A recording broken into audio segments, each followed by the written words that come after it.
Guys welcome to our YouTube channel. Guys एक बार फिर से आपका अपने इस परिवार में स्वागत है। गाइस आज की वीडियो में बात करने वाले हैं UP triple SC NM class जो चल रहा है अपना 5272 भर्ती निकल के जो आई है 2024 में। ठीक है, ये क्लास चल रहा है और ये क्लास नंबर 4 है। ठीक है, हम क्लास में क्या देख रहे हैं, topic wise theory MCQ, topic wise theory और एमसीक्यू कर रहे हैं। और जो अपना टॉपिक चल रहा है भारतीय स्वास्थ्य समस्याओं का बाहरी रूप एवं योजना। ठीक है, इसका पार्ट नंबर 3 है। ऑलरेडी पार्ट 2 अपलोड हो चुके हैं, ये पार्ट 3 है और इस पार्ट से ये कंप्लीट हो जाने वाला है टॉपिक्स। ठीक है, डिटेल में सब कुछ हम थियरी पहले बनाएंगे, फिर उसके बाद एमसीक्यू, फिर थियरी, फिर एमसीक्यू, ताकि आपको पढ़ने में बोर जैसा ना लगे। कंटिन्यू एक ही चीज़ अगर थियरी ही बताते चलें, थियरी ही पढ़ाते चलें तो आप बोर हो जाएंगे। इसलिए बीच बीच में थियरी, बीच बीच में एमसीक्यू, जितना थियरी पढ़ेंगे उसके बाद उतना एमसीक्यू हम कवर कर लेंगे। ठीक है, ये जैसे ही पार्ट कंप्लीट हो जाता है आप इस टॉपिक से किसी भी पेपर पिछले पिछले सालों में जो भी एग्ज़ाम हुए हैं एनएम के, चाहे बिहार एनएम की बात कर लें, चाहे राजस्थान एनएम की बात कर लें, चाहे फिर यूपी ट्रिपल एससी एनएम की बात कर लें, सभी राज्य के एनएम में जो भी पेपर हुए हैं पिछले सालों में आप जाके देख लेना, आसानी से प्रश्न बना पाएंगे। क्योंकि थियरी में हम कुछ छोड़ भी नहीं रहे हैं, हर एक चीज़ को कवर करते जा रहे हैं ताकि प्रश्न जैसे भी बने आप आसानी से बना लें। आपके सिलेबस में जो दे रखा है यहाँ पे आपको दूसरे नंबर पे दिखाई दे रहा होगा, भारतीय स्वास्थ्य समस्याओं का बाह्य रूप एवं योजना। ठीक है, भारतीय स्वास्थ्य समस्याओं का बाह्य रूप एवं योजना। इसी से हम अभी ये टॉपिक, अब जो ये आज का वीडियो है, ठीक है, ये वीडियो के बाद ये आपका टॉपिक कंप्लीट हो जाएगा। उसके बाद हम तीसरा नंबर टॉपिक स्टार्ट करेंगे, पीएससी सीएससी जिला अस्पताल का संगठन, और ये जो आपका ये वाला है, ठीक है, स्वास्थ्य संस्थाएं अंतर्राष्ट्रीय WHO यूनिसेफ, ये दोनों एक ही साथ में लेके चलेंगे। ठीक है, और आपको ये चीज़ तभी समझ में आएंगे जब आप इस चीज़ को, जो दूसरा नंबर आप पढ़ रहे हैं, ठीक है, भारतीय स्वास्थ्य समस्याओं का बाह्य रूप एवं योजनाएं, इस चीज़ को अच्छे तरीके से पढ़े रहेंगे तब आपको ये सारी चीज़ें समझ में आएंगी। ठीक है, और देखिए सबसे महत्वपूर्ण बात यह है कि बहुत से बहन लोगों का कमेंट आ रहा था कि सर हमको ये बता दीजिए जीके का प्रश्न कितना आएगा, रीजनिंग का कितना आएगा। तो भैया आपके सिलेबस में ये सब कुछ नहीं दे रखा है, जो भी आएंगे सारे के सारे आपके एनएम डिप्लोमा के सिलेबस से ही आएंगे, जो यहाँ पे 38 दे रखा है इन्होंने। कुछ लोगों का कमेंट आ रहा था कि सर इस बार सिलेबस में बदलाव हुआ है क्या, जो 100 नंबर के प्रश्न पूछे जाते थे डिप्लोमा में, जो 92-12 वाली भर्ती आई थी, ठीक है, उस सिलेबस से ये वाला सिलेबस बदलाव है क्या। तो बिल्कुल बदलाव नहीं है, सेम टू सेम है। जो आपके 92-12 वाली भर्ती में सिलेबस था वही सिलेबस आपके इस वाले 5272 भर्ती में है। ठीक है, उसमें भी आपके 38 टॉपिक दिए थे और इसमें भी 38 टॉपिक दिए। ये आप देख सकते हैं, ये आपके 92-12 वाली भर्ती का सिलेबस है, 92-12 वाली भर्ती का सिलेबस है जो 2022 में आया था। ठीक है, भर्ती यूपी ट्रिपल एससी का टोटल 38 टॉपिक इसमें भी है, 38 टॉपिक आपका उसमें भी दिया था, उसमें भी दिया है 38, इसमें भी दिया है। यहाँ पे देख सकते हैं टोटल 38 टॉपिक है, इसमें भी नीचे आपको दिखाई दे रहा होगा, यहाँ पे 38 टॉपिक है। ठीक है, यहाँ पे देख सकते हैं 38 टॉपिक यहाँ पे है पूरा। इस बार जो 2024 में निकल के आया है, ठीक है, भर्ती, इसमें भी 38 टॉपिक दे रखा है इन्होंने। ठीक है, कितना दे रखा है भैया, 38 टॉपिक आप यहाँ पे देख सकते हैं, 38 टॉपिक है। ठीक है, हिंदी और इंग्लिश दोनों में दे रखा है। Ditto same to same syllabus है, कोई चेंज नहीं है। पिछले साल जो सिलेबस पिछली वाली भर्ती में जो था वही सिलेबस इस बार में है। और जो बुक हमारी है भैया, तो बता ही रखे हैं आपको कि आपके सिलेबस के आधार पे है, ये सारा चीज़ आप मैच कर रहे हैं, तो भैया इन्हीं चीज़ों में वो चीज़ मेंशन है। ठीक है, जैसे कि सरल एग्जांपल में मैं आपको समझा दूं, जैसे कि आपके पापा का नाम मोहन है, ठीक है, आपके पापा का नाम मोहन है, ठीक है, आपके पापा का नाम मोहन है, ठीक है, तो आपसे बोला जाएगा कि भैया जो है कि आप आपके पापा का नाम मोहन है और आपके दादा के लड़के का नाम मोहन है। तो बात एक ही हो रही है, यहाँ पे व्यक्ति मोहन ही है, बात एक ही हो रहा है। चाहे दादा के लड़के को बोलो, आपके दादा के लड़के को बोलो, या फिर आपके पापा के बोलो, बात तो केवल एक ही व्यक्ति मोहन की हो रही है। समझ रहे हैं कि नहीं समझ रहे हैं? जैसे आपसे बोल दिया जाएगा कि आपके पापा का नाम मोहन है, फिर बोला जाएगा कि आपके दादा के लड़के का नाम मोहन है। तो बात किसकी हो रही है? आपके पापा की ही बात हो रही है, मोहन की ही बात हो रही है। वही चीज़ है, सिलेबस को आप समझ नहीं पाएंगे, ठीक है। बुक में या फिर जो पढ़ा रहे हैं सब कुछ आपके डिप्लोमा वाले सिलेबस से ही है, कोई सा भी यहाँ पे बाहर नहीं है। अब देखिए आज का टॉपिक स्टार्ट करते हैं। देखिए कुछ लोगों का कमेंट आ रहा था कि सर ग्रुप से कैसे जुड़ें, ठीक है, एनएम के, या फिर ये पीडीएफ मैं आपको बता रखा हूँ कि पीडीएफ कैसे चाहिए, क्या प्रोसेस है, ठीक है। पीडीएफ के लिए कुछ चार्ज होते हैं।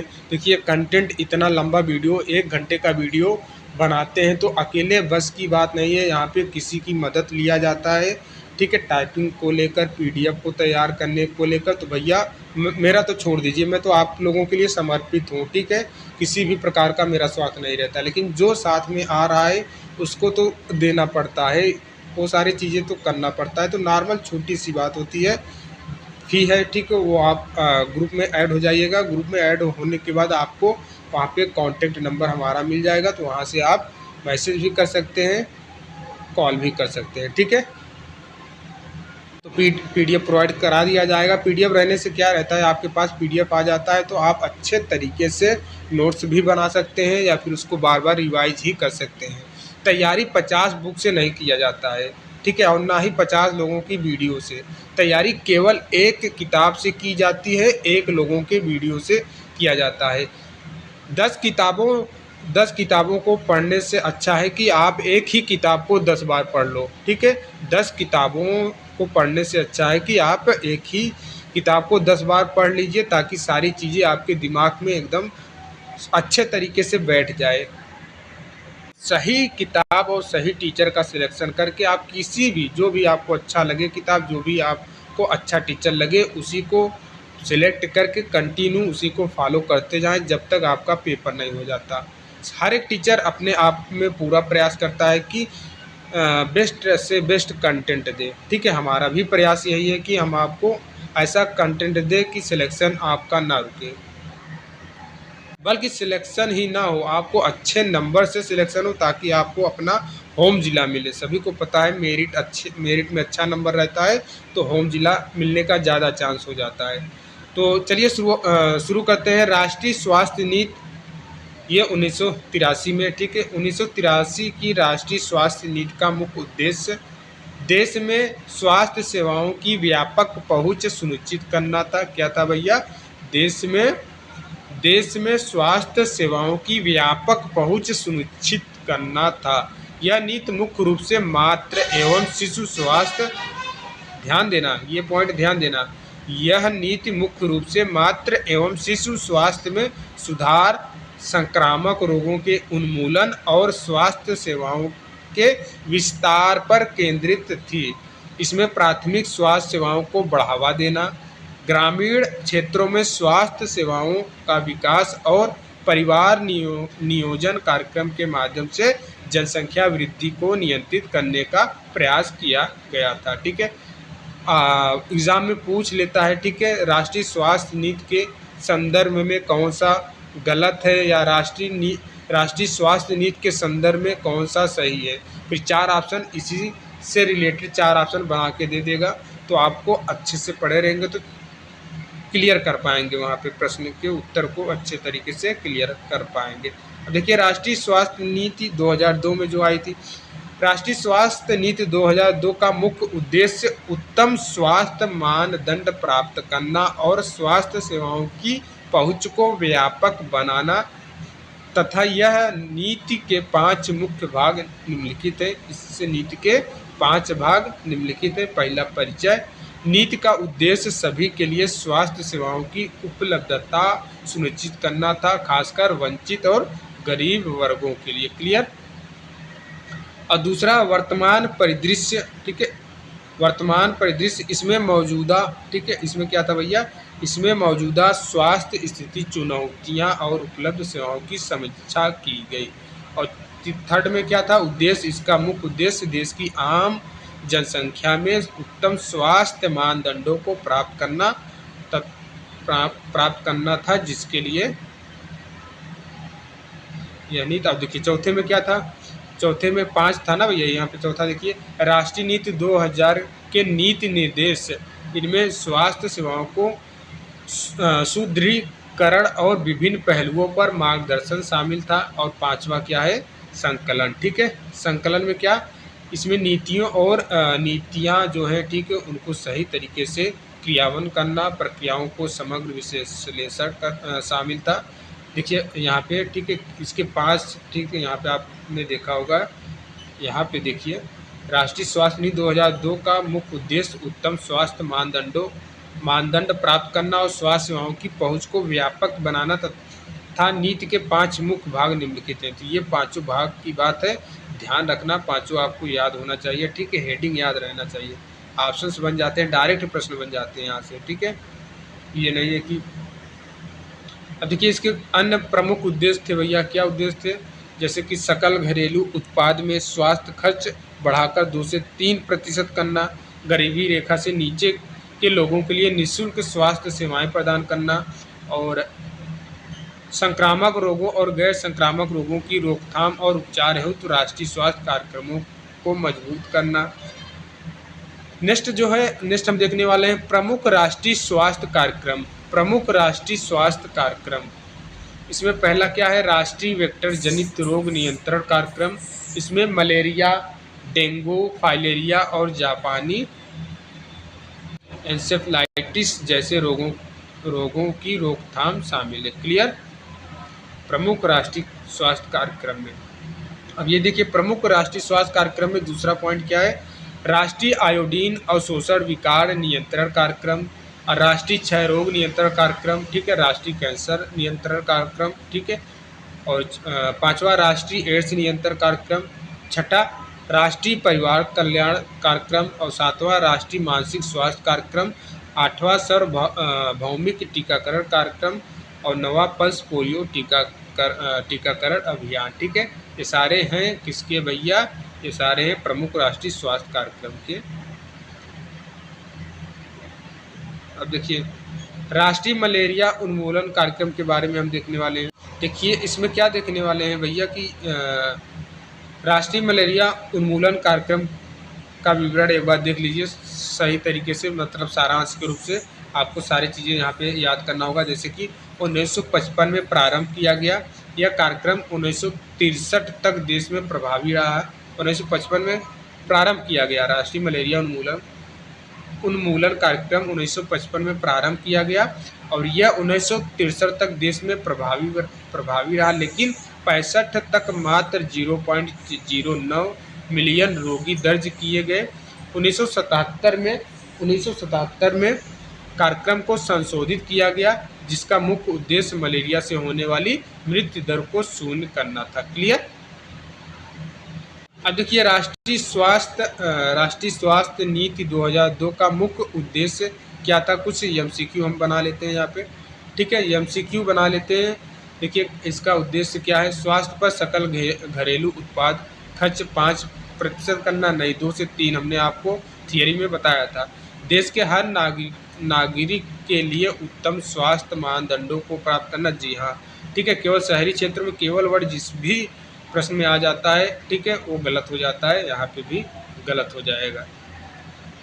अच्छा आंसर दिख गया था क्या पहले से ही, अभी आंसर आपको नहीं दिखाया जाएगा। नेक्स्ट प्रश्न बनाइए, ठीक है, नेक्स्ट प्रश्न बनाना है राष्ट्रीय मलेरिया उन्मूलन कार्यक्रम का प्रारंभ किस वर्ष हुआ था, अभी ऊपर आपको बताया गया था 1955 में प्रारंभ किया गया था, ठीक है। देखिए यहाँ पे एक्सप्लेन भी किया गया है, आप एक बार पढ़ सकते हैं। भारत को सरकार ने 1955 में मलेरिया नियंत्रण के बजाय उन्मूलन पर ध्यान केंद्रित करते हुए कार्यक्रम शुरू किया। देखिए प्रश्न नंबर 3 बनाना है, प्रश्न नंबर 3 बनाना है, अभी आंसर आपको नहीं दिखाएंगे, उसमें दिख गया था। नीति 2002 के तहत स्वास्थ्य पर सकल घरेलू उत्पाद का लक्ष्य क्या था? अभी ऊपर आपको हमने बताया कि 2 से 3%, ठीक है। इसका करेक्ट आंसर, थियरी पढ़े होंगे तो आसानी से बना लिए होंगे, ठीक है। यहाँ पे स्पष्टीकरण भी दिया गया है, आप नोट डाउन करते जाइए, प्रॉपर तरीके से नोट्स बनाते जाइए।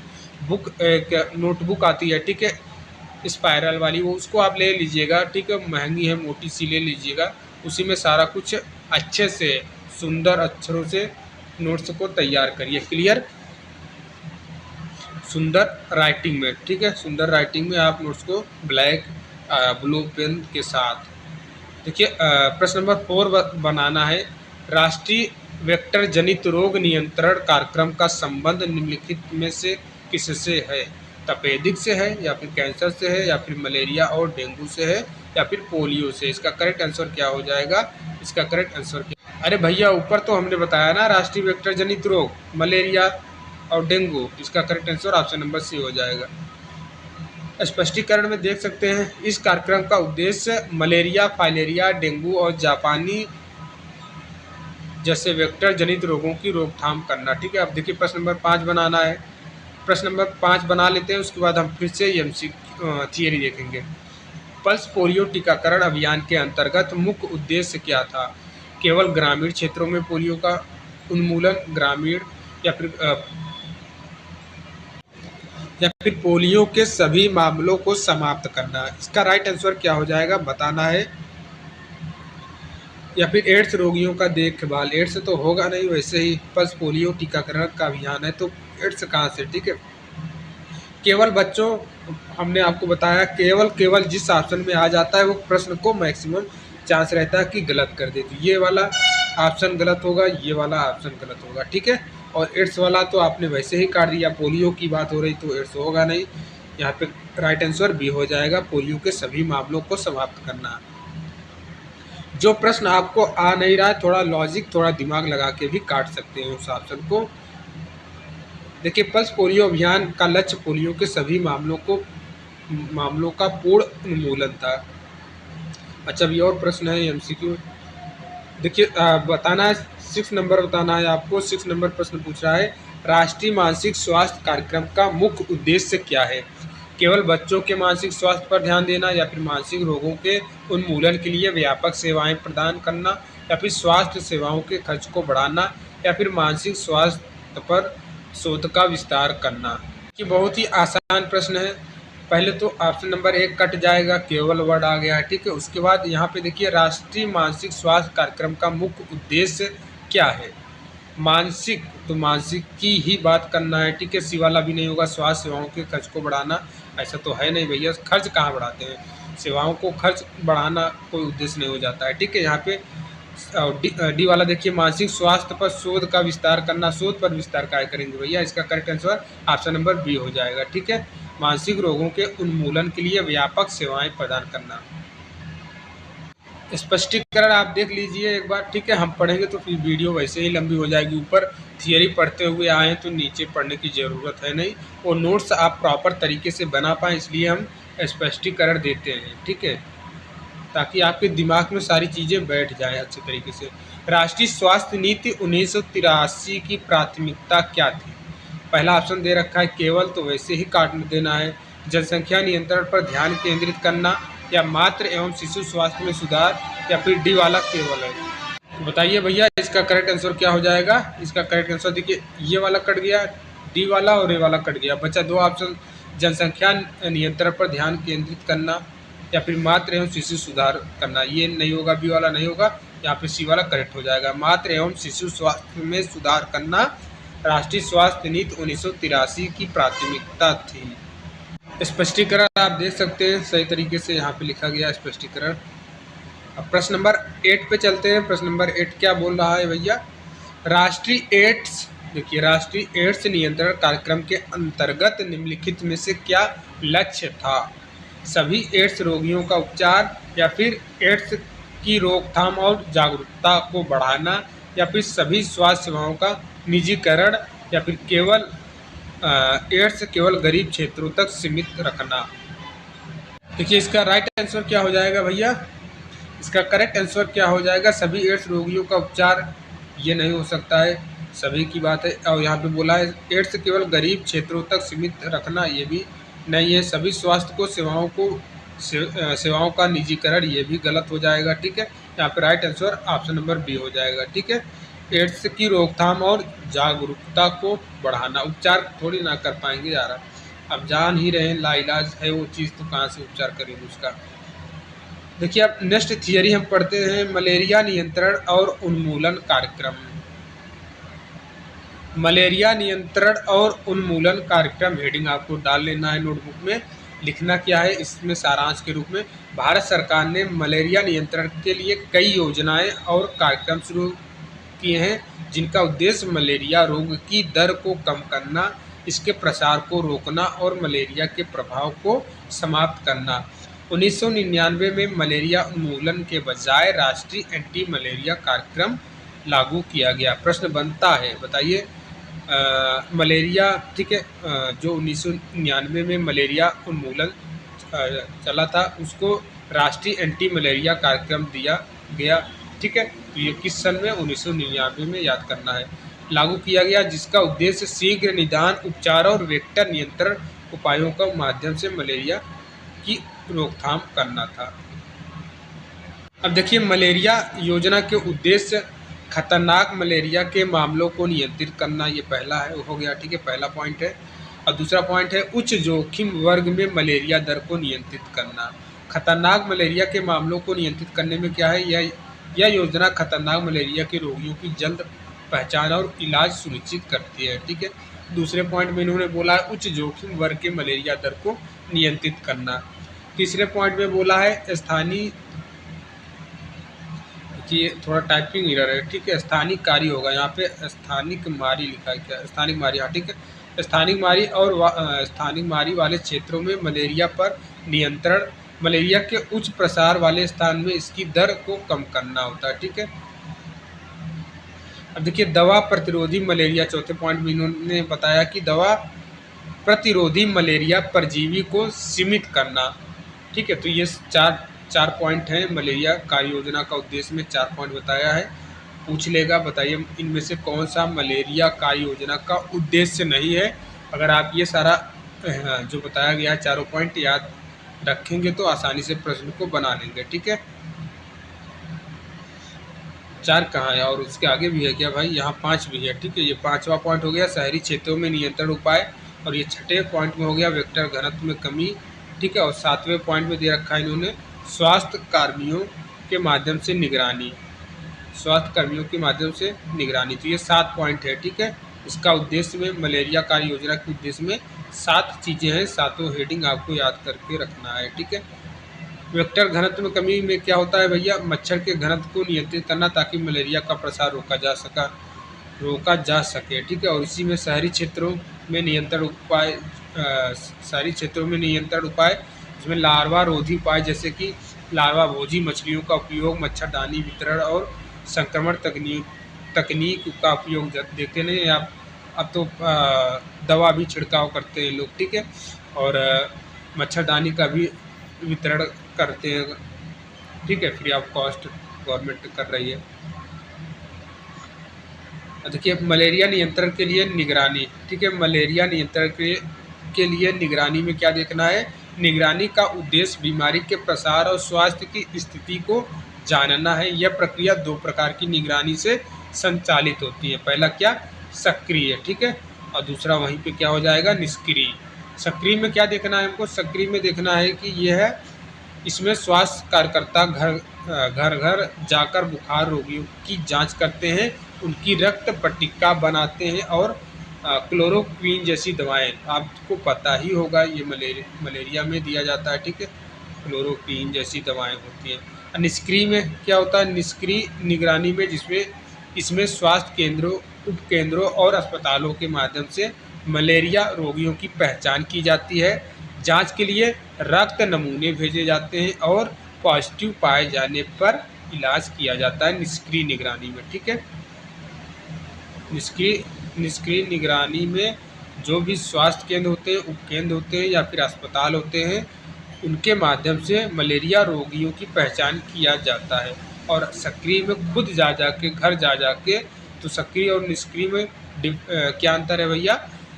सक्रिय में खुद सक्रिय एक्टिव होना पड़ता है, खुद घर घर जाके पहचान करना पड़ता है मलेरिया रोगियों की, और निष्क्रिय में हॉस्पिटल और केंद्रों और उपकेंद्रों में मलेरिया रोगों की पहचान की जाती है। यही अंतर, मुख्य अंतर यही है। ठीक है, अब देखिए मलेरिया नियंत्रण उपाय में क्या देखना है।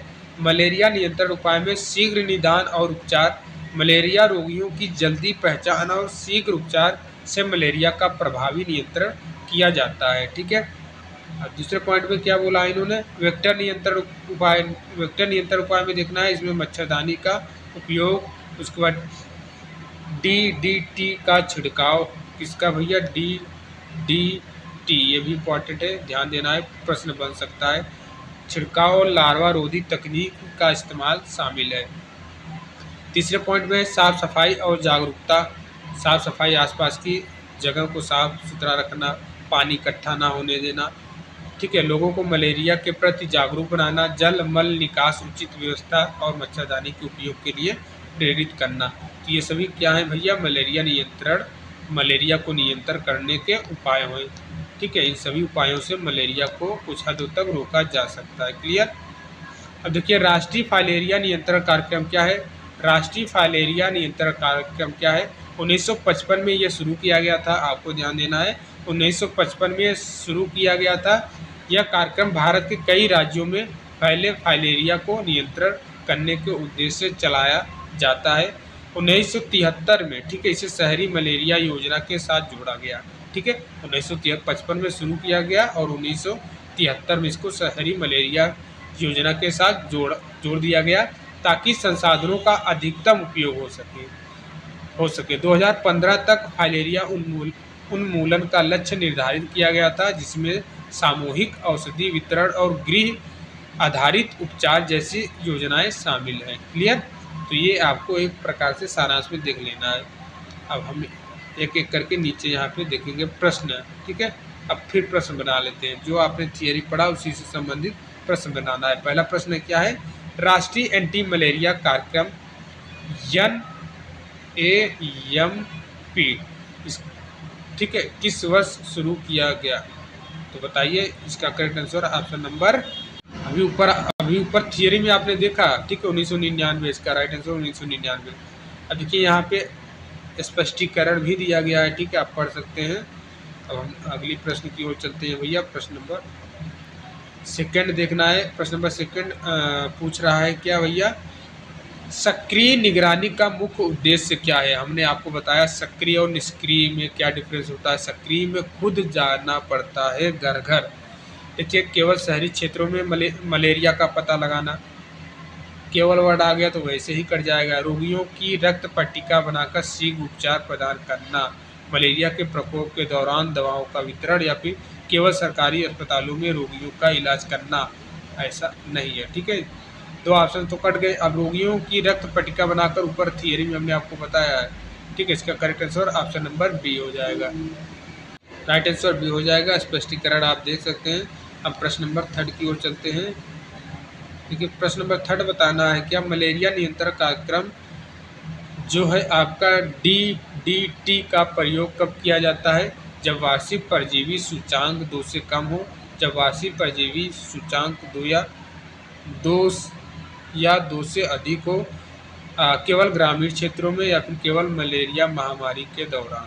आपको देखिए इम्पोर्टेंट है, नया प्रश्न है, जब वार्षिक परजीवी सूचांक 2 से अधिक हो तब भैया यही मलेरिया नियंत्रण कार्यक्रम DDT का प्रयोग किया जाता है। क्लियर?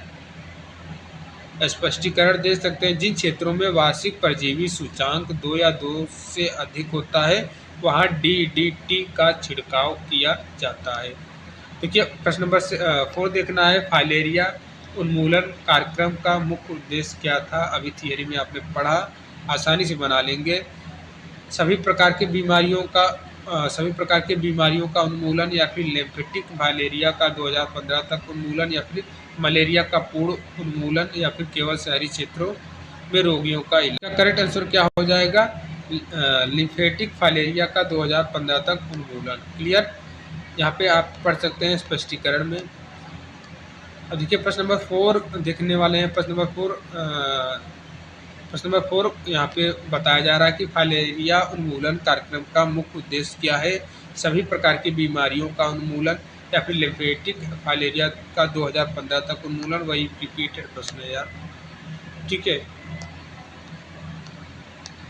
प्रश्न नंबर 5 देखना है, निगरानी के किस प्रकार में स्वास्थ्य संस्थाओं के माध्यम से मलेरिया का पता लगाया जाता है? सक्रिय निगरानी से या फिर निष्क्रिय निगरानी से, या फिर सक्रिय और निष्क्रिय दोनों मिश्रित निगरानी जिसको आप बोलते हैं, या फिर आपातकालीन निगरानी से। देखिए यहाँ पे क्या हो जाएगा, निगरानी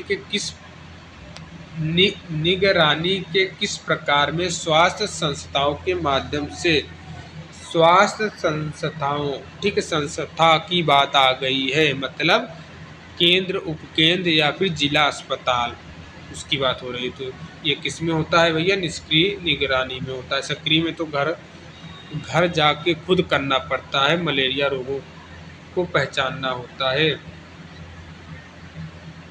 सक्रिय वाले में, और इसमें निष्क्रिय में घर नहीं जाना होता है, ठीक है। प्रश्न नंबर 6 हमको देखना है, राष्ट्रीय मलेरिया नियंत्रण कार्यक्रम के तहत क्लोरोक्वीन का उपयोग किस उद्देश्य से किया जाता है? मच्छर मारने के लिए, या फिर ज्वरग्रस्त रोगियों के उपचार के लिए, फिर या रक्त नमूनों की जांच के लिए, या फिर वेक्टर नियंत्रण के लिए। इसका करेक्ट आंसर क्या हो जाएगा भैया? इससे मच्छर नहीं मारा जाता है, मच्छर नहीं मारा जाता है, ठीक है। इससे ज्वरग्रस्त रोगियों के उपचार के लिए, ठीक है। इसका क्लोरोक्वीन जो होता है, फीवर आता है ना, फीवर ही आता है, मलेरिया ये इसी मच्छर, ये दवा है, ठीक है। जब मलेरिया होता है तो ये एंटीबायोटिक के प्रकार से बोल सकते हैं। क्लोरोक्वीन ये मेडिसिन दिया जाता है ज्वरग्रस्त रोगियों के उपचार के लिए। रक्त नमूनों की जांच वैसे भी नहीं होगा, वेक्टर नियंत्रण के लिए वैसे भी नहीं होगा। देखिए इसका जो भी है यहाँ पे स्पष्टीकरण भी दिया है। अब देखिए प्रश्न नंबर 7 देखना है, वेक्टर नियंत्रण उपायों के अंतर्गत लार्वा रोधी मछलियों का उपयोग क्यों किया जाता है? ऊपर हमने आपको बताया था ना, मच्छर खाने के लिए लार्वा रोधी, ठीक है। इसका करेक्ट आंसर मच्छरों को खाने के लिए लार्वा रोधी मछलियों का उपयोग किया जाता है, ताकि वो मच्छर खा लें, ठीक है। प्रश्न नंबर 8 देखना है, मलेरिया कार्य योजना में रेडिकल ट्रीटमेंट का क्या तात्पर्य है? ठीक है, इसका करेक्ट आंसर क्या हो जाएगा? रोगियों को अस्पताल में भर्ती कराना नहीं, मलेरिया को गंभीर मामलों का इलाज नहीं, ठीक है। पॉजिटिव रोगियों का पूर्ण इलाज, ठीक है, ये करेक्ट हो जाएगा ऑप्शन नंबर सी। मलेरिया कार्य योजना में रेडिकल ट्रीटमेंट का मतलब होता है पॉजिटिव रोगियों का पूर्ण इलाज करना। रेडिकल ट्रीटमेंट पॉजिटिव रोगियों के मलेरिया का पूर्ण उपचार सुनिश्चित करता है। देखिए प्रश्न नंबर 9 देखना है, मलेरिया उन्मूलन के लिए सर्दी लेस क्षेत्र में क्या प्रक्रिया अपनाई जाती है? मच्छरों की संख्या बढ़ाना, या फिर मच्छरदानी वितरण करना, या फिर घर घर जाकर जांच और उपचार, या फिर केवल जलाशय में लार्वा रोधी उपाय। इसका करेक्ट आंसर क्या हो जाएगा भैया? इसका correct answer option number C हो जाएगा, घर घर जाकर जांच और उपचार करना। स्पष्टीकरण में देख सकते हैं, सर्दीलेस क्षेत्र में स्वास्थ्य कर्मी हर 15 दिन में बुखार के मामले की जांच और उपचार करते हैं। अब हम पढ़ने वाले हैं थियरी, ठीक है, कालाजार उन्मूलन कार्यक्रम, ठीक है। इसको सारांश थोड़ा सा देख लेंगे यहाँ से, इसी में सारी चीज़ लिखी गई है।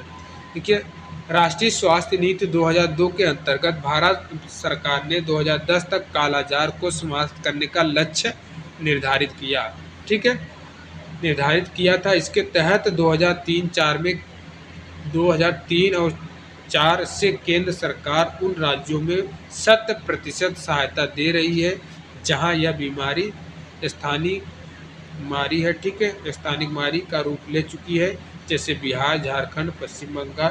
कालाजार के उन्मूलन के लिए विभिन्न कार्य योजनाएं बनाई गई हैं, ठीक है। कौन सी कार्य योजनाएं हैं भैया? पहला यहाँ पे देखना है, रोगों का निदान और उपचार, ठीक है। नेक्स्ट है, देखिए पहला है रोगों का निदान और उपचार, रोगियों की शीघ्र पहचान के लिए त्वरित निदान किट्स, रैपिड डायग्नोस्टिक किट का उपयोग किया जाता है। मुख से दी जाने वाली, ठीक है, मुख से दी जाने वाली जो मुख से दी जाने वाली मिल्टेफोसिन जैसी औषधि की उपलब्धता सुनिश्चित की जाती है। क्लियर? ये रोगियों को निदान और उपचार में। अब देखिए वेक्टर नियंत्रण में क्या देखना है। वेक्टर नियंत्रण में सैंड फ्लाई जानते ही हैं, बालू मक्खी के प्रजनन स्थलों को नष्ट करके रोग के प्रसार को रोका जाता है। घर के आसपास की स्वच्छता और उचित जल निकास व्यवस्था से सैंड फ्लाई के पनपने की संभावना कम होती है। क्लियर? सैंड फ्लाई, बालू वाली मक्खी। देखिए जनता के व्यवहार में परिवर्तन, संचार के माध्यम से जागरूकता अभियान चलाए जाते हैं ताकि लोग कालाजार के कारणों और निवारण उपायों के में जागरूक हो। तो आपने इसमें क्या देखा, आपसे पूछ लेगा कि भैया कालाजार के कौन से वेक्टर हैं, ऑप्शन दे देगा ठीक है। तो आप क्या करके आएंगे, यहाँ ये वाली चीज़ इम्पॉर्टेंट है, वेक्टर, ठीक है। सैंड फ्लाई बालू मक्खी के सैंड फ्लाई बालू मक्खी जिसको हिंदी में बोलते हैं, ठीक है। इसी की वजह से कालाजार, ठीक है, कालाजार देखा जाता है। कालाजार उन्मूलन कार्यक्रम, ठीक है, ये कार्य योजनाएं हैं। रोगियों का निदान और उपचार कैसे किया जाता है, कालाजार से जो रोगी है उनका निदान और उपचार कैसे किया जाएगा, ये सारा चीज़ लिखा है। उसके बाद इसके वेक्टर को कैसे नियंत्रण करेंगे। वेक्टर में जो सैंड फ्लाई है जिसका नाम बालू मक्खी है, बालू मक्खी से कालाजार होता है, ठीक है। अब देखिए जनता के व्यवहार में परिवर्तन से भी चीज़ें होती हैं। क्षमता निर्माण से, ठीक है, क्षमता निर्माण मतलब स्वास्थ्य कर्मियों की प्रशिक्षण देकर क्षमता निर्माण किया जाता है ताकि वे निदान, उपचार और वेक्टर नियंत्रण में कुशलता हासिल कर सके, ठीक है। और देखिए 5वें पॉइंट में है कि मॉनिटरिंग और अनुसंधान, ठीक है। कार्यक्रम की निगरानी, सुपरविजन और मूल्यांकन नियमित रूप से किया जाता है। साथ ही नए अनुसंधान को बढ़ावा दिया जाता है ताकि उन्मूलन के लिए प्रभावी रणनीतियां बनाई जा सके। क्लियर? अब हम पढ़ने वाले हैं जापानीज, ठीक है, जापानी इंसेफ्लाइटिस के बारे में।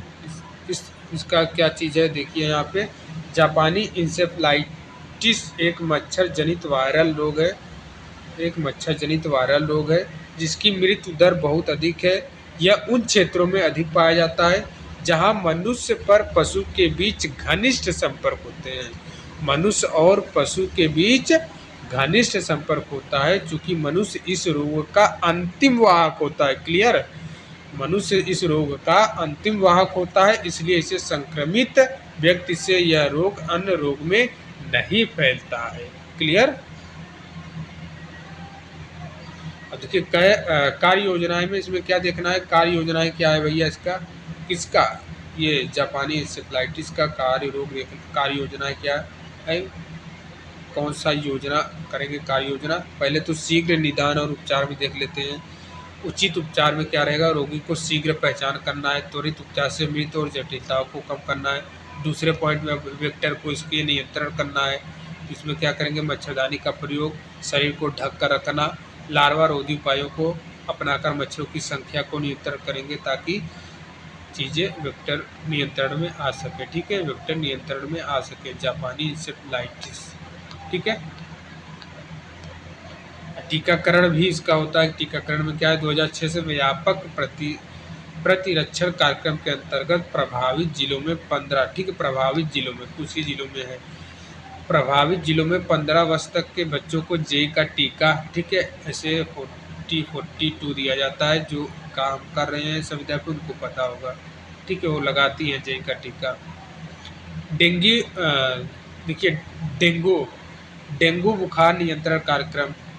डेंगू एक त्रिवायरल संक्रमण है। क्या है भैया, त्रिवायरल संक्रमण है जो एडिस एजिप्टी मच्छरों के द्वारा फैलता है। यह मच्छर साफ पानी में पनपते हैं जो लंबे समय तक खड़े रहते हैं, जैसे कूलर, बेकार, टायर और जलाशय, ठीक है। कूलर में गर्मी का समय, आप देखिए इसी समय में डेंगू ज़्यादा फैलता है। क्यों इसी समय में ज़्यादा डेंगू क्यों फैलता है, क्योंकि भैया पानी जो बारिश होता है ना, ये बारिश होने के बाद बारिश लगभग ख़त्म हो जाती है और क्लाइमेट में जो आपका ये वातावरण में जो धूप रहता है, धूप भी कम हो जाती है, धूप ज़्यादा तेज़ नहीं रहती है गर्मी की अपेक्षा, तो बारिश होने से पानी इकट्ठा हो जाता है तालाबों में, ठीक है। और आप लोग कूलर इस्तेमाल करते हो, ठीक है, घर में कूलर में भी जब आपको अभी थोड़ा सा टेम्परेचर नॉर्मल हो जाता है, कम हो जाता है मतलब, ठीक है, तो आप कूलर चलाना बंद कर देते हैं, लेकिन उसमें जो पानी भर के रखते हैं उसको बाहर नहीं फेंकते हैं, ठीक है, वो आपके कमरे में ही रहता है, तो वहाँ पे डेंगू बैठ जाता है।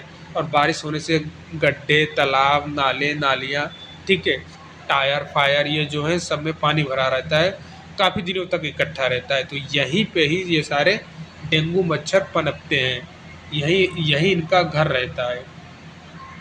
और डेंगू में सबसे ज़्यादा प्लेटलेट्स टूटता है भैया। अगर डेंगू फीवर हो गया तो प्लेटलेट्स की मात्रा बहुत तेज़ी से कम होती है। जितना तेज़ी से कम होता है, जब बढ़ता है तो उतनी ही तेज़ी से बढ़ता है।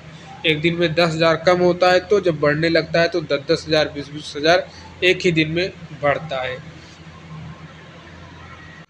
नेक्स्ट हम बात करने वाले हैं कार्य योजनाएं, ठीक है, इसकी कार्य योजना डेंगू बुखार नियंत्रण कार्यक्रम, ठीक है। डेंगू बुखार को नियंत्रण करने के लिए सबसे पहले कौन सा कार्य योजना अपनाया गया था? स्वच्छता और जल निकास व्यवस्था, ठीक है, जलाशयों की सफाई और पानी के ठहराव को रोककर मच्छरों के प्रजनन को नियंत्रित किया जाता है, ठीक है। उसके बाद लार्वा रोधी उपाय किया गया ताकि डेंगू कंट्रोल में हो सके। लार्वा रोधी दवाओं का प्रयोग मच्छरदानी वितरण से डेंगू के प्रसार को नियंत्रित किया जाता है। अब देखिए कालाजार उन्मूलन, अब देखिए अब ये एमसीक्यू आ गए हैं, जो हमने थियरी पढ़ा है कालाजार, डेंगू, ये सब अब हम यहाँ पे करेंगे, ठीक है। एक सेकेंड, देखिए कालाजार उन्मूलन, पहला प्रश्न दिखाई दे रहा है, कालाजार उन्मूलन कार्यक्रम का मुख्य उद्देश्य क्या है? सभी वेक्टर जनित बीमारियों का उन्मूलन, या फिर 2010 तक कालाजार का उन्मूलन, या फिर केवल पश्चिमी बंगाल में रोग का नियंत्रण, या फिर संपूर्ण भारत में सैंड फ्लाई की बात आ गई, मतलब सैंड फ्लाई से कालाजार होगा, ठीक है। इसका correct answer option number B हो जाएगा, ठीक है। 2010 तक कालाजार का उन्मूलन, ठीक है, हाँ, ऑप्शन नंबर बी हो जाएगा यहाँ पे इसका राइट, ऑप्शन नंबर बी। राष्ट्रीय स्वास्थ्य नीति 2002 के अंतर्गत 2010 तक कालाजार को समाप्त करने का लक्ष्य निर्धारित किया गया था, ठीक है।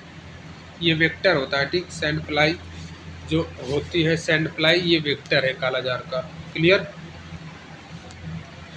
देखिए प्रश्न नंबर सेकंड देखना है, कालाजार के निदान में त्वरित निदान किट का उपयोग क्यों किया जाता है? सैंड फ्लाई की पहचान करने के लिए, रोगियों की शीघ्र निदान करने के लिए, या फिर रोगियों के शरीर के तापमान को मापने के लिए, या फिर केवल जोखिम वाले क्षेत्रों में? तो भैया रोगियों की शीघ्र निदान करने के लिए, न कि सैंड फ्लाई मक्खी का।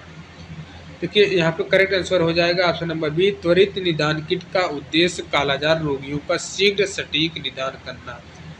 प्रश्न नंबर थर्ड देखना है, जापानी, ठीक है, इंसेफ्लाइटिस से पीड़ित रोगियों का उपचार क्यों महत्वपूर्ण है?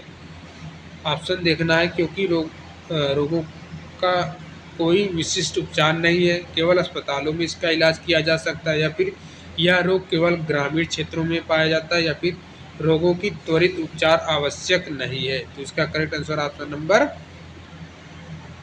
ऑप्शन नंबर ए हो जाएगा, ठीक है। जापानी इंसेफ्लाइटिस का कोई विशिष्ट उपचार नहीं है, इसलिए शीघ्र निदान और त्वरित उपचार जटिलताओं को कम कर सकता है। प्रश्न नंबर फोर्थ देखना है, जेई नियंत्रण कार्यक्रम के अंतर्गत टीकाकरण की आयु सीमा क्या है? ये सभी को पता होगा, आसान प्रश्न है, ठीक है, बना लेंगे। तो ऑप्शन नंबर इसका करेक्ट हो जाएगा 15 वर्ष तक के बच्चों को। डेंगू मच्छर एडिस एजिप्टी किस प्रकार के पानी में पनपते हैं? बहुत ही आसान प्रश्न है भैया, बताइए, गंदे पानी में, या फिर ठंडे पानी में, या फिर साफ और खड़े हुए पानी में, या फिर समुद्री पानी में? खड़े मतलब इकट्ठे हुए पानी में। ऑप्शन नंबर इसका सी करेक्ट हो जाएगा, ठीक है। देखिए एडीज एजिप्टी मच्छर साफ और खड़े हुए पानी में पनपता है, जैसे कूलर, टायर में जमा पानी। देखिए प्रश्न नंबर 6 बताना है, डेंगू नियंत्रण कार्यक्रम के तहत किस उपाय को प्राथमिकता दी जाती है? बताइए इसका करेक्ट आंसर क्या हो जाएगा? केवल दवाओं का वितरण, या फिर जल निकास व्यवस्था को सुधारना, या फिर बड़े पैमानों पर टीकाकरण, या फिर केवल ग्रामीण क्षेत्रों में अभियान? केवल तो वैसे करना है, दो ऑप्शन तो आप ऐसे काट दीजिए, बड़े पैमाने पर टीकाकरण नहीं होता है, जल निकास व्यवस्था को सुधारना होता है। स्पष्टीकरण देख सकते हैं। सैंड फ्लाई के प्रजनन को रोकने के लिए कौन सी विधि सबसे उपयुक्त है? यहाँ पे बताना है कीटनाशक का छिड़काव करना है, या प्रजनन स्थलों को रखना है, या फिर दवाओं को प्रजनन स्थलों को बंद रखना, या फिर दवाओं का वितरण, या फिर रोगों को आइसोलेट करना। तो भैया जो प्रजनन स्थल है उसको क्लोज कर देते हैं तो सैंड फ्लाई, ठीक है, प्रजनन रुक जाता है। देखिए, सैंड फ्लाई के प्रजनन स्थलों को बंद करके रोग के प्रसार को नियंत्रित किया जा सकता है। प्रश्न नंबर 8 देखना है, कालाजार नियंत्रण कार्यक्रम के अंतर्गत कौन सी दवा मुख से दी जाती है? बहुत ही आसान प्रश्न है। ऑप्शन देखना है क्लोरोक्वीन, या फिर नेल्टेफोसिन, या फिर पैरामेथामाइन, या फिर डीईसी। यहाँ पे आपको ऑप्शन नंबर ए दिखाई दे रहा होगा, ये तो मलेरिया का है भैया, ठीक है। ये करेक्ट, अभी ऊपर थियरी में हम बताए थे, 20 का करेक्ट हो जाएगा। क्लियर? देखिए 20 का करेक्ट हो जाएगा। कालाजार रोगियों के उपचार में मुख से दी जाने वाली दवा नेल्टेफोसिन है, ठीक है, नेल्टेफोसिन। डेंगू नियंत्रण कार्यक्रम, हम देखेंगे डेंगू नियंत्रण कार्यक्रम। डेंगू एक वायरल बीमारी है जो एडीज एजिप्टी मच्छर के काटने से फैलती है। यह मच्छर साफ स्थिर पानी में पनपता है और आमतौर पर दिन के समय में काटता है। कब काटता है भैया? दिन के समय में काटता है। और भारत सरकार ने डेंगू नियंत्रण के लिए व्यापक कार्य योजना बनाई जो रोगों को शीघ्र पहचान कर वेक्टर नियंत्रण और जागरूकता पर आधारित है। तो चलिए देखते हैं क्या भैया डेंगू नियंत्रण कार्य योजना का पहला यहाँ पे देखिए डेंगू नियंत्रण हेतु कार्य योजना पहले में क्या दे रखा है? शीघ्र निदान और चिकित्सा। तो पहले शीघ्र निदान और चिकित्सा, प्राथमिक स्वास्थ्य केंद्रों और तृतीयक स्वास्थ्य संस्थानों में डेंगू के रोगियों को शीघ्र निदान और त्वरित उपचार की व्यवस्था की जाती है। प्लेटलेट काउंट मॉनिटरिंग और प्लाज्मा की सुविधा भी उपलब्ध कराई जाती है, ठीक है। अब देखिए वेक्टर नियंत्रण, इसके वेक्टर को कैसे नियंत्रण करते हैं भैया? तो मच्छर के प्रजनन स्थलों को नष्ट करना, जैसे कूलर, टायर, ठीक है। इस यहाँ का पानी आप हटा दोगे तो वो नष्ट हो जाएगा प्रजनन। और गमलों में खड़े पानी को हटाना प्रमुख रणनीति है। और यहाँ पे नेक्स्ट देखना है जागरूकता और शिक्षा, जागरूक करना और शिक्षित करना, ठीक है, कि डेंगू बहुत खतरनाक है, इससे पंगा नहीं लेने का। देखिए जागरूकता और शिक्षा, जन समुदाय में डेंगू से बचाव के उपायों की जानकारी देने के लिए विभिन्न संचार माध्यमों का उपयोग किया जाता है। लोगों को घर के आसपास स्वच्छता बनाए रखने के लिए मोटिवेट किया जाता है, ठीक है। अंतर क्षेत्रीय सहयोग, ठीक है, अंतर क्षेत्रीय सहयोग, विभिन्न सरकारी विभागों के साथ मिलकर डेंगू नियंत्रण कार्यों को प्रभावी ढंग से लागू किया जाता है। क्लियर?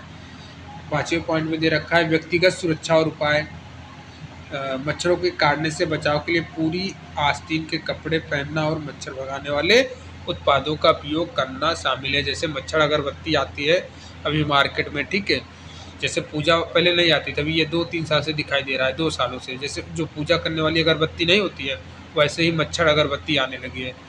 लोग मच्छर अगरबत्ती पहले मोर्टीन, ऑल आउट, ये दुनिया भर की चीज़ें जलाते हैं, लेकिन अब यही पॉपुलर हो गया अगरबत्ती मच्छर।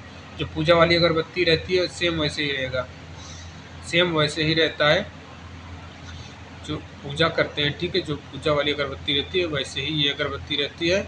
और स्मेल भी अच्छा है और ये सही भी रहता है। जो मोर्टीन जलाते थे, ठीक है, ऑल आउट जलाते थे, ये उससे सही है। वो डायरेक्ट आपके नाक श्वसन तंत्र को प्रभावित करता था, लेकिन ये इसकी खुशबू थोड़ी सही है और इसमें इतना केमिकल का भी इस्तेमाल नहीं होता है। तो मच्छर के काटने से बचाव के लिए पूरी आस्तीन के कपड़े पहनना और भगाने वाले उत्पादों का उपयोग करना, ये सब चीज़ें हैं, ठीक है। मच्छर अगरबत्ती का इस्तेमाल करते हैं, एक बार जला दीजिए 3-4 घंटे तो मच्छर लगेंगे नहीं। ये बोल्ट के नाम से आता है, एक पावर के नाम से आता है, ऐसे करके है, ठीक है। ग्रीन ग्रीन की उसकी रहती है कवर, ठीक है, और एक काले कलर की कवर रहती है मच्छर वाली। बहुत अच्छा काम करता है, मच्छर सारे मर जाते हैं। देखिए नेक्स्ट देखिए, चिकित्सा संसाधनों का निर्देश। सभी चिकित्सा संसाधनों को डेंगू प्रबंधित सख्त दिशा निर्देश दिए जाते हैं ताकि सही और त्वरित उपचार सुनिश्चित हो सके। तो ये सारा हमने डेंगू के बारे में देख लिया, ठीक है। कितने पॉइंट है भैया इसके? 6 पॉइंट थे। अब हम देखेंगे राष्ट्रीय आयोडीन अल्पता विकार नियंत्रण कार्यक्रम, ठीक है। प्रश्न यहाँ से बना है, ठीक है, यहाँ से प्रश्न बना है, ठीक है। इसके शॉर्टकट आपको ध्यान देना है, फुल फॉर्म भी याद करके रखना है। कभी कभी डायरेक्ट फुल फॉर्म ही पूछ लेता है। 1962 में शुरू किए गए इस कार्यक्रम का उद्देश्य आयोडीन की कमी से होने वाले विकारों को नियंत्रित करना था, जिससे पहले घेंघा निवारण कार्यक्रम कहा जाता था। अब इसे राष्ट्रीय आयोडीन अल्पता विकार नियंत्रण कार्यक्रम के नाम से जाना जाता है। इसका उद्देश्य क्या था भैया? मुख्य उद्देश्य इसका क्या था? राष्ट्रीय आयोडीन अल्पता विकार नियंत्रण कार्यक्रम का मुख्य उद्देश्य पहला है भैया यहाँ पे सर्वेक्षण का मूल्यांकन। देश भर में आयोडीन की कमी से संबंधित विकारों का सर्वेक्षण और हर 5 साल में नमक की स्थिति का मूल्यांकन करना। आयोडीन युक्त नमक का वितरण, ठीक है। साधारण नमक के स्थान पर आयोडीन युक्त नमक के प्रयोग को बढ़ावा देना। और भैया स्वास्थ्य शिक्षा देना, बताना। जन शिक्षा कार्यक्रम के माध्यम से आयोडीन की कमी से होने वाले रोग के बारे में जागरूकता फैलाना, ठीक है। देखिए मॉनिटरिंग में क्या होता है, नमक और मूत्र में आयोडीन की मात्रा को नियमित निगरानी करना। अब हम पढ़ेंगे राष्ट्रीय टीबी नियंत्रण कार्यक्रम, ठीक है। राष्ट्रीय टीबी नियंत्रण कार्यक्रम 1962 में संशोधित राष्ट्रीय क्षय रोग के नियंत्रण कार्यक्रम शुरू किया गया, जिसमें डॉट्स, ठीक है, रणनीति अपनाई गई। कौन सी? डॉट्स रणनीति अपनाई गई। यह विश्व स्वास्थ्य संगठन द्वारा मान्य रणनीति है। अब देखिए डॉट्स की मुख्य विशेषता क्या है? डॉट्स की मुख्य विशेषता क्या है? प्रत्यक्ष अवलोकन, ठीक है। मरीज की दवा लेने की प्रक्रिया को सीधे पर्यवेक्षण में रखा जाता है ताकि अनुपालन सुनिश्चित हो सके, ठीक है, अनुपालन सुनिश्चित हो सके। दूसरे पॉइंट में डॉट की विशेषता में दूसरा पॉइंट इन्होंने बता रखा है कि सुरक्षित दवा आपूर्ति, रोगियों को बिना किसी बाधा के दवा उपलब्ध कराई जाती है, ठीक है। डॉट्स की दूसरा पॉइंट ये हो गया। और तीसरा पॉइंट इन्होंने बता रखा है डॉट्स का क्या भैया? उच्च निदान गुणवत्ता, गुणवत्तापूर्ण स्पुटम, ठीक है, स्पुटम माइक्रोस्कोपी द्वारा रोग का शीघ्र और सही निदान किया जाता है। और चौथे पॉइंट में इन्होंने क्या बताया है? औषधि प्रतिरोधी निगरानी, ठीक है। क्षय रोग के औषधि को प्रतिरोध के स्तर को नियमित अध्ययन और निगरानी करना किसका ये सारा है? ये सारा है भैया डॉट्स की विशेषता, ठीक है। डेंगू, अब देखिए प्रश्न बना लेते हैं। डेंगू बुखार किस प्रकार के मच्छर से फैलता है? बहुत ही आसान है। ऑप्शन नंबर सी, डेंगू बुखार एडिस एजिप्टी मच्छर के काटने से फैलता है। देखिए प्रश्न नंबर सेकंड, राष्ट्रीय आयोडीन अल्पता विकार नियंत्रण कार्यक्रम का प्राथमिक उद्देश्य क्या है? तो आयोडीन युक्त नमक का वितरण, आयोडीन नमक का वितरण। स्पष्टीकरण आप देखते जाइए, इतना समय नहीं ज़्यादा लेंगे हम, नहीं तो वीडियो ऑलरेडी इतना लंबी हो गई है। टीबी नियंत्रण के लिए डॉट्स रणनीति का मुख्य लाभ क्या है? ठीक है, डॉट्स रणनीति का मुख्य लाभ क्या है? रोगियों को अस्पताल में भर्ती करना अनिवार्य है या फिर यह प्रत्यक्ष पर्यवेक्षण के तहत रोगियों का उपचार करता है या फिर केवल ग्रामीण क्षेत्रों के लिए यह उपचार करता है? बताइए इसका करेक्ट आंसर क्या हो जाएगा? इसका राइट आंसर हो जाएगा ऑप्शन नंबर बी। डॉट्स रणनीति में रोगियों के उपचार की प्रक्रिया को प्रत्यक्ष पर्यवेक्षण में रखा जाता है। प्रश्न नंबर 4 है कि डेंगू नियंत्रण कार्यक्रम में वेक्टर नियंत्रण के अंतर्गत कौन सी क्रिया प्राथमिक होती है? इसका करेक्ट आंसर हो जाएगा ऑप्शन नंबर सी, ठीक है, मच्छरों के प्रजनन स्थलों को नष्ट करना। प्रश्न नंबर नेक्स्ट है 5 बताना है, ठीक है। प्रश्न नंबर 5 बताना है NIDDCP कार्यक्रम की किस मुख्य क्रिया के तहत नमक और मूत्र में आयोडीन की मात्रा की निगरानी की जाती है? स्वास्थ्य, शिक्षा या फिर नमक वितरण या फिर मॉनिटरिंग? बहुत ही आसान है, ऑप्शन नंबर सी। ठीक है, देखिए डॉट्स प्लस कार्यक्रम किस उद्देश्य के लिए चलाया जा रहा है? अब ये इम्पोर्टेंट है, डॉट्स प्लस किस लिए चलाया जा रहा है? ऑप्शन दे रखा है, चारों ऑप्शन में से कौन सा करेक्ट हो जाएगा? इसका right answer option number B correct हो जाएगा। ठीक है, स्पष्टीकरण देख सकते हैं, डेंगू रोग की रोकथाम के लिए व्यक्तिगत स्तर पर कौन सा उपाय सबसे महत्वपूर्ण है? प्रश्न नंबर 7 का करेक्ट आंसर क्या हो जाएगा? तो 4 ऑप्शन आपके सामने है, इसका right answer option number B हो जाएगा। ठीक है, नेक्स्ट स्पष्टीकरण आप देख सकते हैं। नेक्स्ट प्रश्न हम देखने वाले हैं 8 नंबर। ठीक है, प्रश्न नंबर 8 बताइएगा, इसका ऑप्शन ही पहले दिख जाता है। ठीक है, NIDDCP के तहत सामान्य नमक का विकल्प क्या है? इसका correct answer option number B हो जाएगा, आयोडीन युक्त नमक। NIDDC कार्यक्रम के तहत आयोडीन की कमी से बचने के लिए समान नमक के बजाय आयोडीन नमक खाना चाहिए। प्रश्न नंबर 9 बताना है। प्रश्न नंबर 9 बताना है, टीबी उपचार में डॉट्स प्रणाली टीबी के उपचार में डॉट्स सिस्टम का कौन सा पहलू इसे प्रभावित बनाता है? ठीक है, अब चारों ऑप्शन आपके सामने दिखाई दे रहे हैं, अब जरा बताइए उत्तर भी। ठीक है, इसका उत्तर भी हो जाएगा। हो गया प्रश्न। अब हम पढ़ने वाले हैं क्या भैया? राष्ट्रीय टीबी नियंत्रण कार्यक्रम। ठीक है, नेशनल ट्यूबरक्लोसिस कंट्रोल प्रोग्राम। राष्ट्रीय टीबी नियंत्रण कार्यक्रम का उद्देश्य क्षय रोग टीबी को समुदाय से समाप्त करना। यह कार्यक्रम प्रारंभ में 1962 में शुरू हुआ और 1992 में संशोधित किया गया ताकि प्रभावी उपचार और प्रबंधन सुनिश्चित किया जा सके। फिर 1997 में संशोधित राष्ट्रीय टीबी नियंत्रण कार्यक्रम INTCP को पूरे देश में लागू किया गया, जिसे dots observe treatment short course प्रणाली अपनाई गई। ठीक है, स्वास्थ्य कार्यकर्ता के कार्य किसके प्रति भैया? किसके प्रति? इसके प्रति, टीबी के प्रति, राष्ट्रीय टीबी नियंत्रण के प्रति। स्वास्थ्य कार्यकर्ता के कार्य क्या है? रोगियों की सबसे पहले तो पहचान करना है। ठीक है, रोगियों की पहचान करेंगे, टीबी के लक्षण वाले व्यक्तियों की पहचान करेंगे, उन्हें परीक्षण और उपचार के लिए प्रोत्साहित करेंगे। ठीक है, कि भैया आप जाओ टेस्ट करवाओ, ठीक है, और अपना इलाज करवाओ।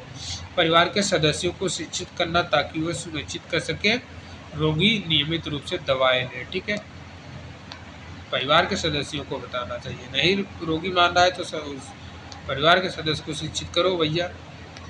स्वास्थ्य शिक्षा और जागरूकता, समुदाय को टीबी के लक्षणों और उपचार और रोकथाम के उपायों के बारे में जानकारी देना। संभावित रोगियों को स्वास्थ्य लोगों के संपर्क से बचाना है। ठीक है, संभावित रोगियों को स्वस्थ लोगों के संपर्क से बचाना है। ये नहीं कि टीबी वाले के साथ बोल दो कि लेट जाओ आराम से, टीबी वाले के साथ बैठ जाओ खाने के लिए बोल दीजिए, तो भैया नहीं।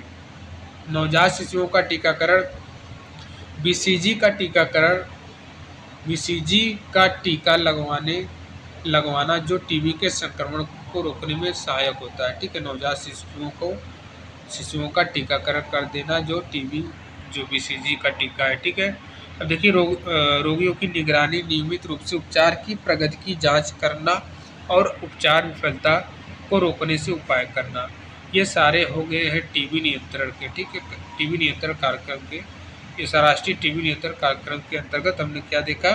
स्वास्थ्य कार्यकर्ता के कार्य देखा, जिनमें से 2, 3, 4 पॉइंट थे। ठीक है, अब देखिए राष्ट्रीय अंधता नियंत्रण कार्यक्रम, नेशनल ब्लाइंडनेस कंट्रोल प्रोग्राम 1976 में ये शुरू किया गया भैया।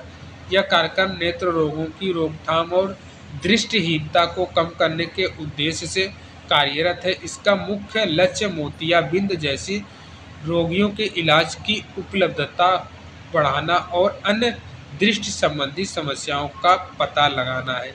इसमें प्रमुख गतिविधियां हैं, इसकी प्रमुख गतिविधियां क्या हैं? जैसे नेत्र विज्ञान संस्थान की स्थापना, या फिर क्षेत्रीय नेत्र विज्ञान संस्था और नेत्र चल इकाइयों का विकास, या फिर जिला और सामुदायिक स्वास्थ्य केंद्रों में नेत्र चिकित्सा की सुविधा का विस्तार।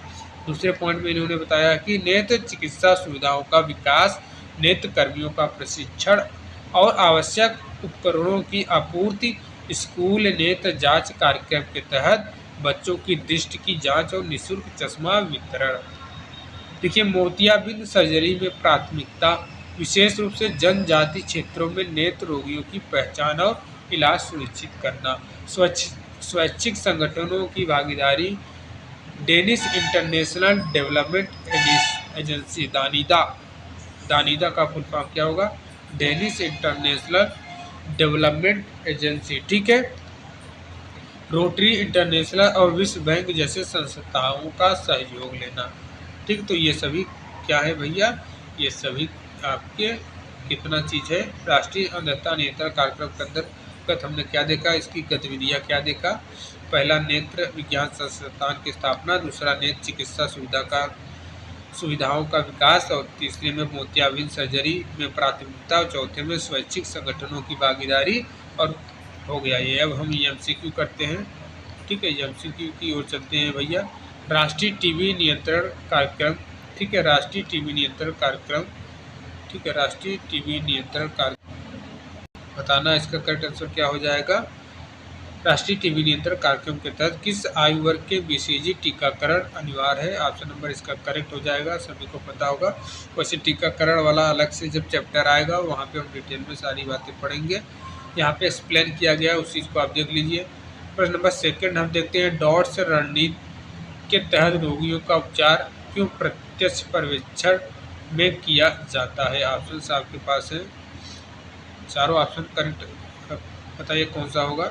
इसका correct answer option number B हो जाएगा, ठीक है, रोगियों की अनुपालन दर को बढ़ाने के लिए।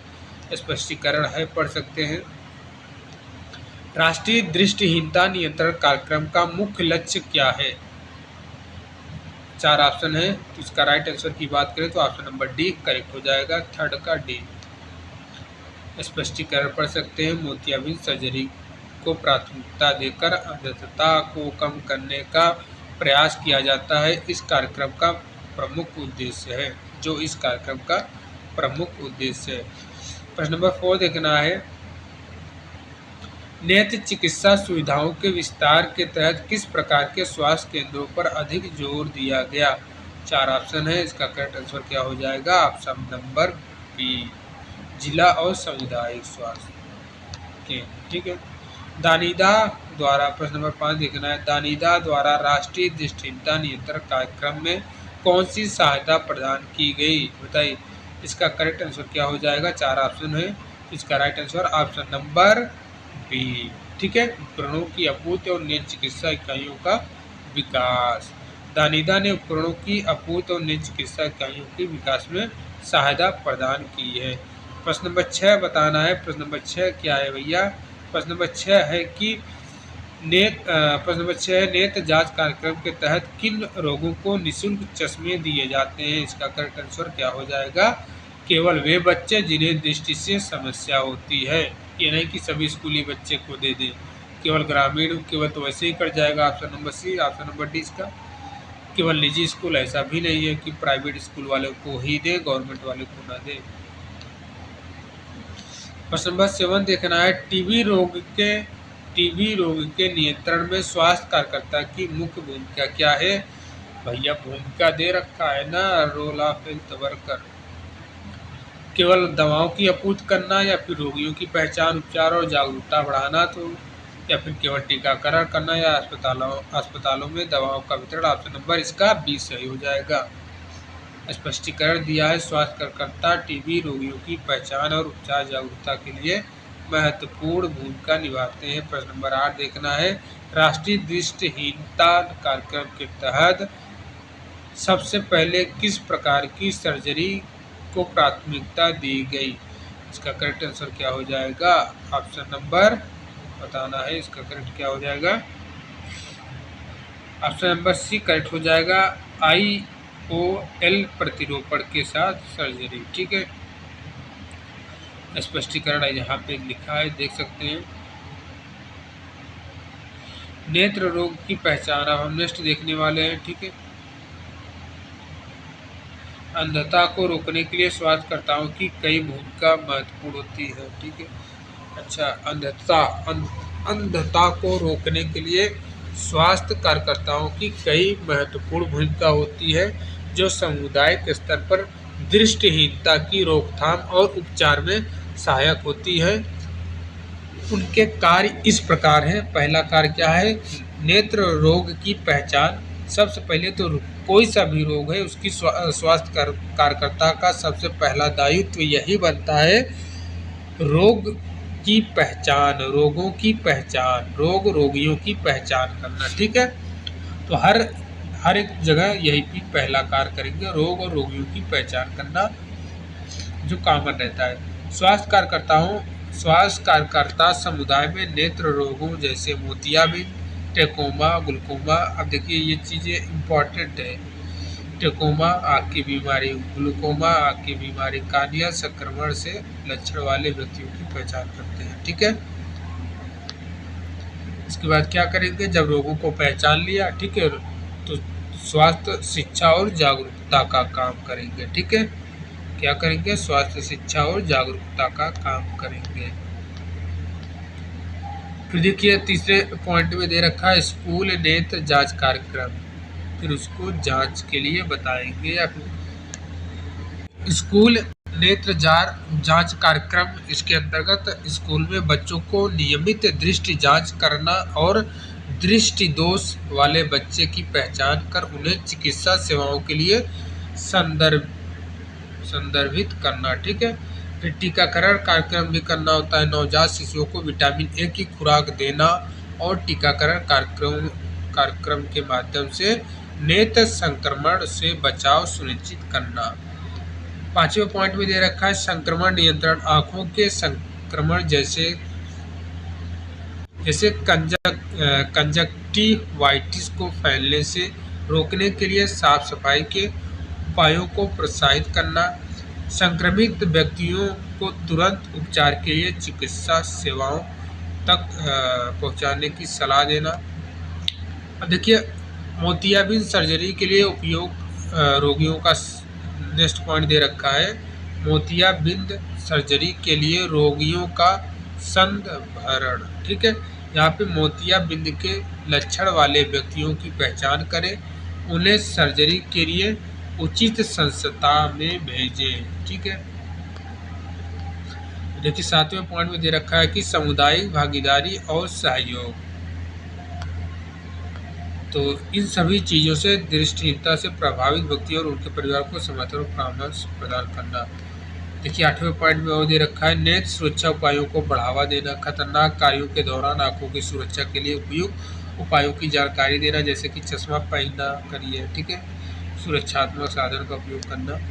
तो इन सभी कार्यों के माध्यम से स्वास्थ्य कार्यकर्ता नेत्र रोगों की रोकथाम, शीघ्र पहचान और उपचार में महत्वपूर्ण योगदान देते हैं, जिससे अंधता की दर को कम करने में सहायता मिलती है। ठीक है, कौन कौन से ये सारी चीज़ें हैं? 9 पॉइंट है, 8 पॉइंट है। 8 पॉइंट को आपको ध्यान रखना है। अब हम देखने वाले हैं राष्ट्रीय कुष्ठ निवारण कार्यक्रम।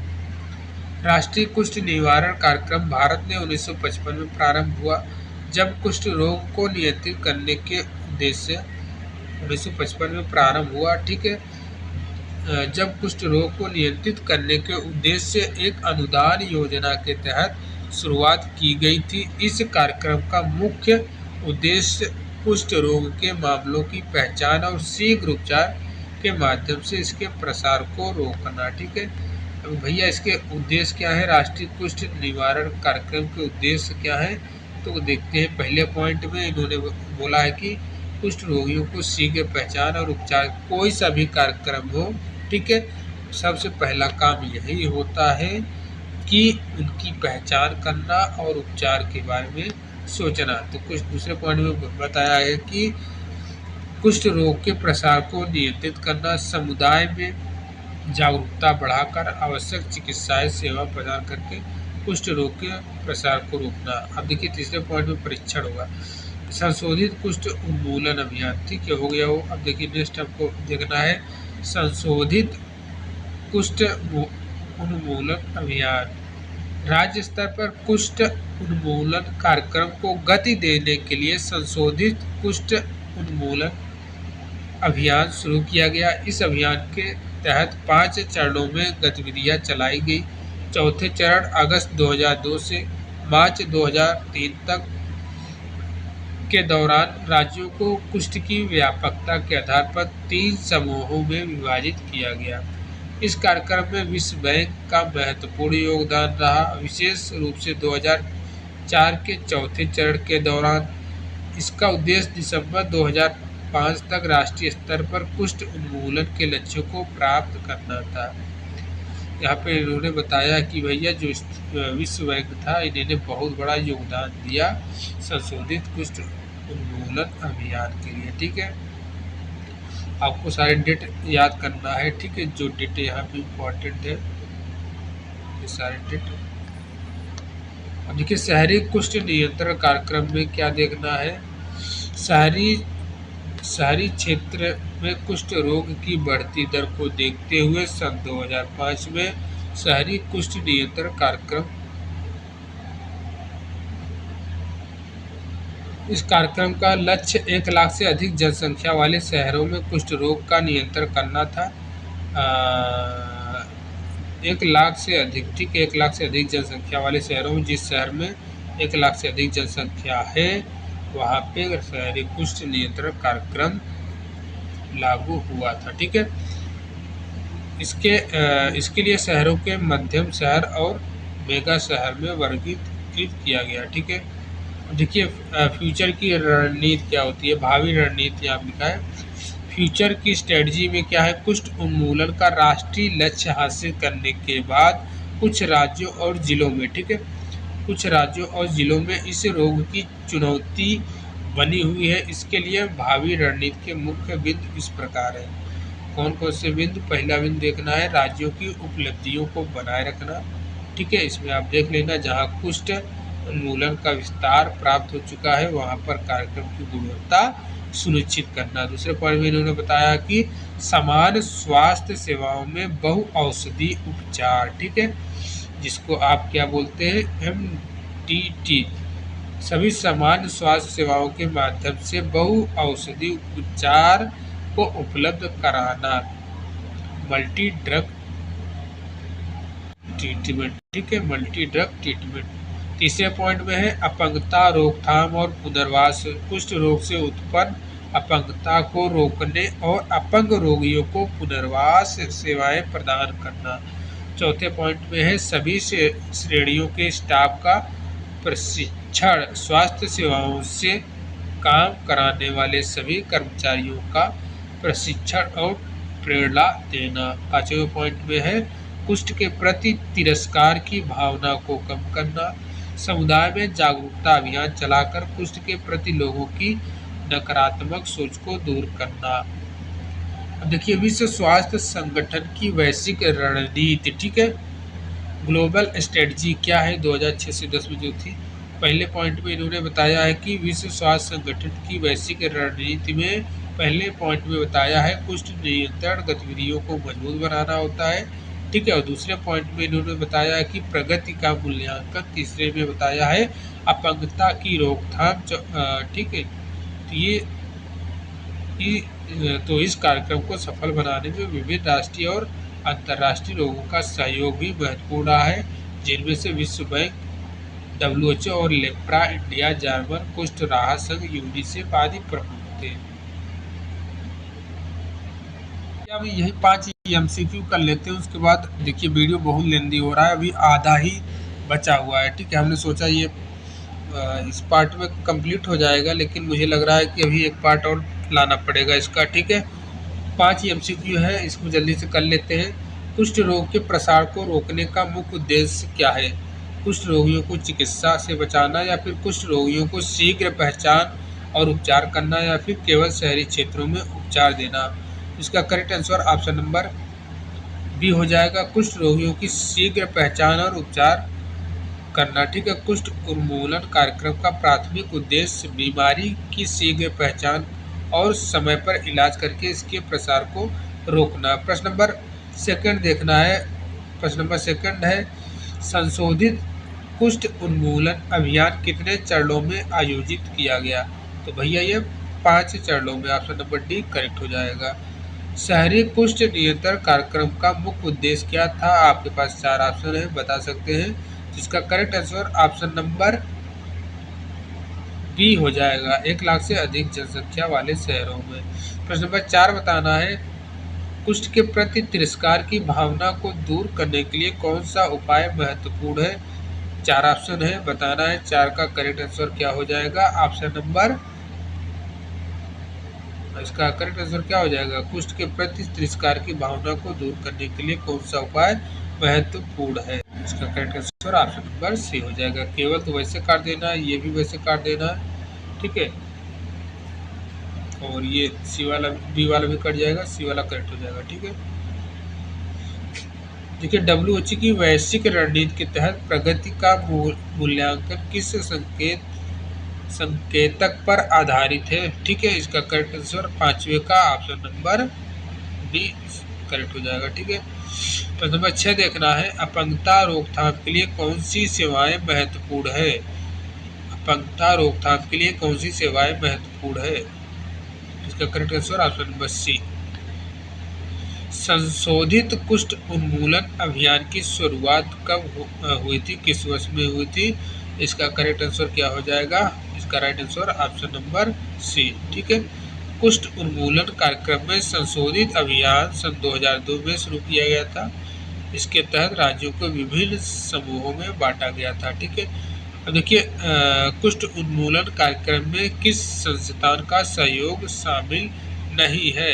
तो यहाँ पे नासा का सहयोग नहीं शामिल है, बाकी सबका है, ठीक है। तो अब हम बाकी के जो हैं बच रहे हैं, ठीक है, लगभग 56 पेज अभी और हैं। तो हम इसको अब पूरा नेक्स्ट पार्ट में 1 घंटे की वीडियो और होगी, तब जाके ये कंप्लीट होगा।